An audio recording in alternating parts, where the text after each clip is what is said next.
여러분 안녕하세요. 행운의 신 사주풍수입니다. 2024년 갑진년이 시작이 됐는데 이 중국의 시진핑이 신년사에서 드디어 중국 경제가 어렵다 이렇게 실토를 했습니다.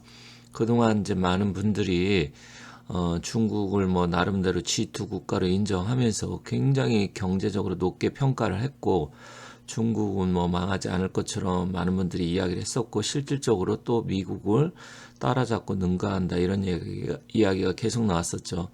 근데 저 같은 경우는 뭐 한 4년 전 그리고 2019년 코로나 발생 전부터 중국은 앞으로 붕괴된다. 계속해서 제가 이야기를 했었습니다. 그런데 이제 많은 분들이 믿지를 않았었어요. 이제 서서히 그런 거 하나하나가 실제로 여러 가지 자료를 통해서 지금 증명이 되어 가고 있고요. 드디어 최고 지도자 입에서 중국 경제에 어려움을 실토를 했습니다. 이 지도자 특히나 공산주의 전체주의 국가에서 주석이 이런 이야기 한다는 게 쉽지가 않습니다. 이 정도 이야기 했다는 것은 그만큼 그 밑에는 현실적으로 훨씬 더 어렵고 심각하다는 이런 이야기입니다. 그래서 향후 구은 시대에 저는 계속해서 중국이 붕괴되고 북한 역시 또 붕괴된다. 이런 이야기를 말씀드리고 있는데 여러 가지 뭐 역사적으로 봤을 때 사건이라든지 아니면 예언서가 있습니다.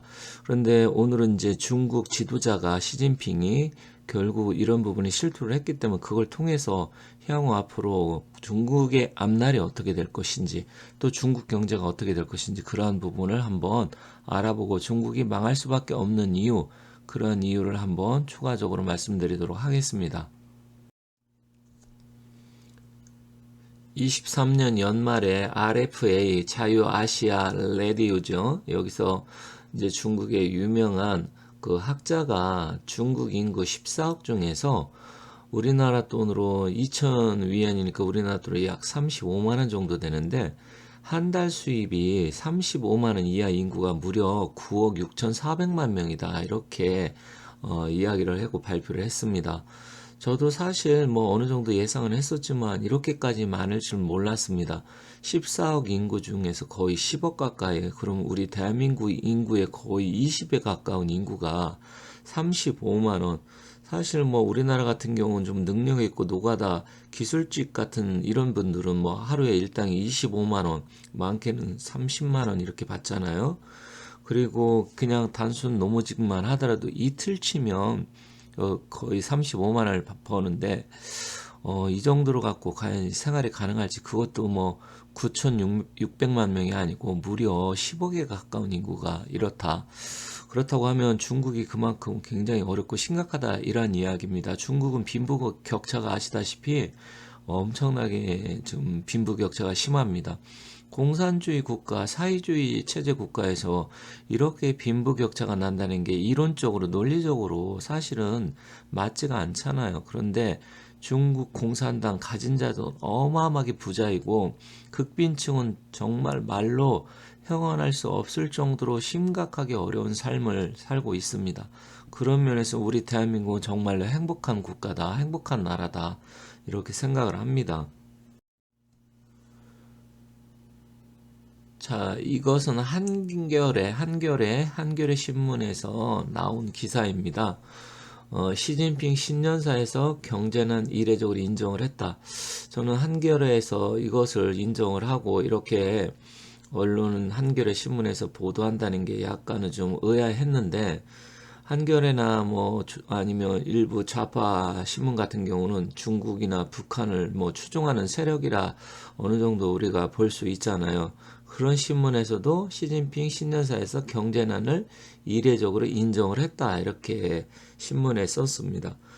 그런데 이게 경제난을 인정했다 이 정도로 끝나는 것이 아니고 그 내면을 살펴보면 정말로 심각합니다. 여러분들께서 뭐 중국에 관심이 없을 수도 있고 또 중국이 경제난이 안 좋은 게 뭐 우리하고 무슨 상관이야 이렇게 생각하시는 분도 계실지 모르겠지만 아시다시피 중국은 우리나라 옆나라로서 수천 년 동안 우리 한민족에 지대한 영향을 끼쳤습니다. 그렇기 때문에 이 중국이 어떻게 되느냐에 따라서 우리나라의 향후 앞으로 구은 시대 그리고 우리 민족의 앞날에 엄청난 영향을 미칩니다. 중국이 붕괴되고 힘이 없이 여러 나라를 쪼개진다고 하면 그만큼 우리나라는 통일의 시대에 다가오는 것이고요. 우리 한민족이 다시 도약할 수 있는 기회가 오기 때문에 중국이 어떻게 되느냐.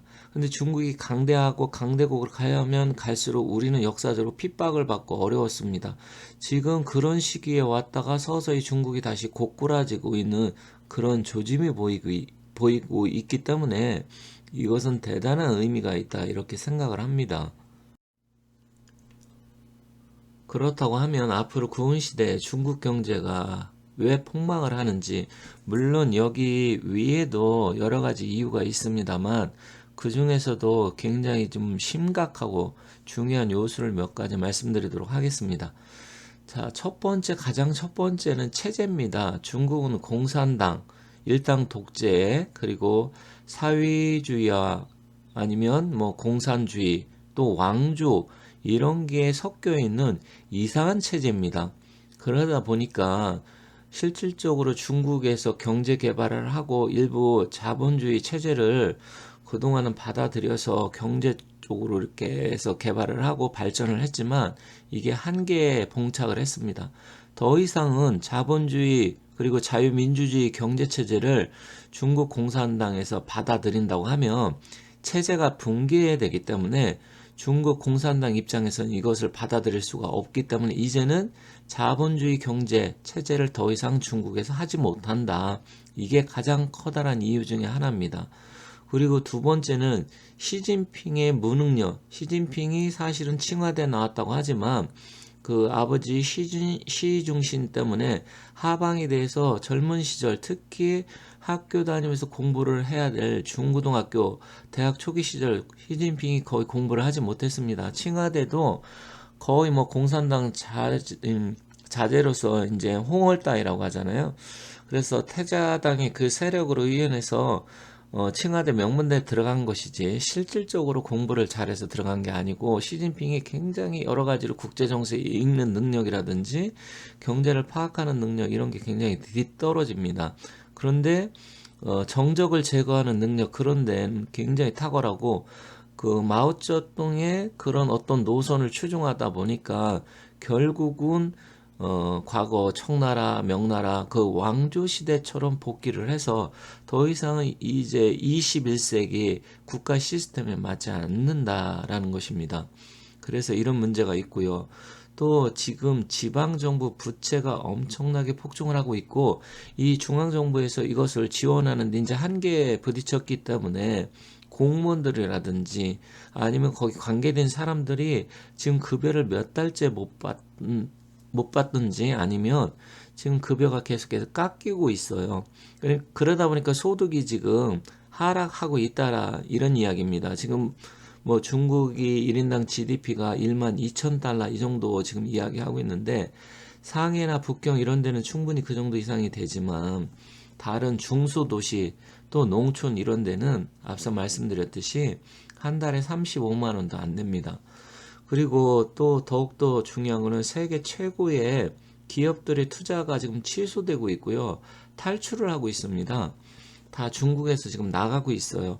사실 미국이 금리를 굉장히 높게 유지하는 이유 중에 하나도 중국에 투자되는 자본을 투자 못하게 하고 미국으로 유치하기 위해서 그러한 나름대로 전략이 있기 때문에 실질적으로 더 이상 외국 기업들이 중국에 투자 안 한다.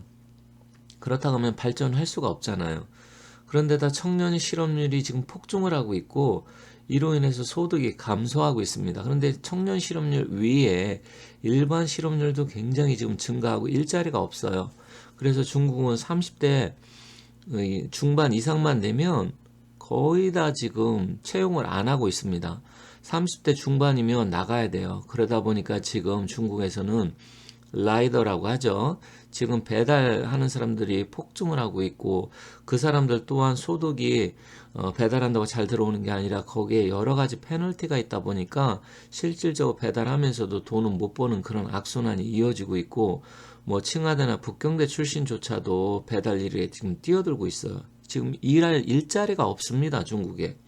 그리고 여섯 번째는 지금 디플레이션 공포. 왜냐면 중국은 지금 이자라든지 금리를 올리지를 못해요. 그러다 보니까 지금 사람들이 돈을 안 쓰고 있습니다.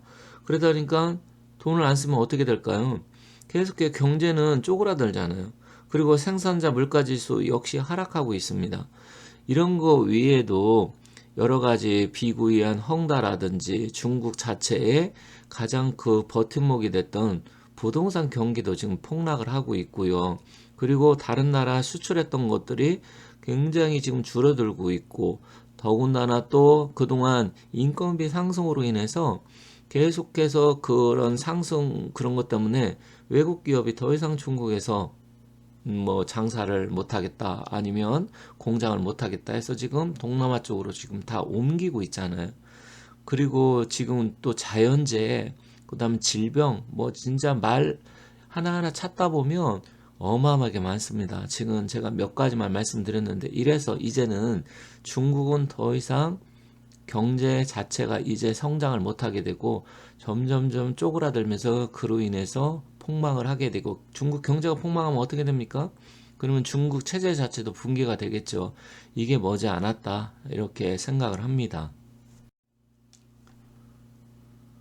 그런데다가 시진핑이 지금 꼼수를 부리고 있는 게 바로 이제 13일 날 1월 달에 대만 총통 선거가 있는데, 물론 뭐 민진당에서 될 가능성이 약간은 높다고 하는데, 만약에 국민당에서 된다 아니면 기타 다른 당에서 된다 이렇게 되면 굉장히 이쪽 중국과 대만과의 관계, 또 우리나라 어느 정도 좀 회오리가 올 것 같습니다. 그런데 시진핑이 또 무슨 이야기를 했냐? 통일은 필연이다. 그렇다고 하면 중국이 대만을 침공한다. 뭐 이런 것을 전에부터 계속해서 드러냈는데, 실질적으로 또 신년사에서까지 이런 이야기를 했다?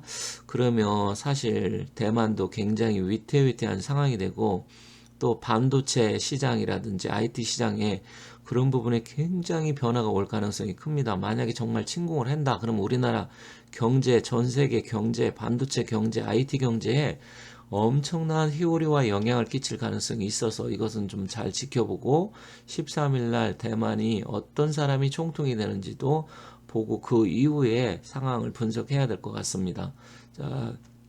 자, 이렇게 해서 신년에 제가 중국이 망할 수밖에 없는 이유를 말씀드렸는데, 여러분들 한 해 건강하시고 복 많이 받으시고, 앞으로 계속해서 풍속 구은 시대에 어떻게 세상이 변하고 또 세상이 흐름이 어떻게 바뀔지, 그런 부분에 대해서 계속해서 말씀드리도록 하겠습니다. 지금까지 시청해 주셔서 감사합니다. 복 많이 받으시고 건강하시기 바라겠습니다.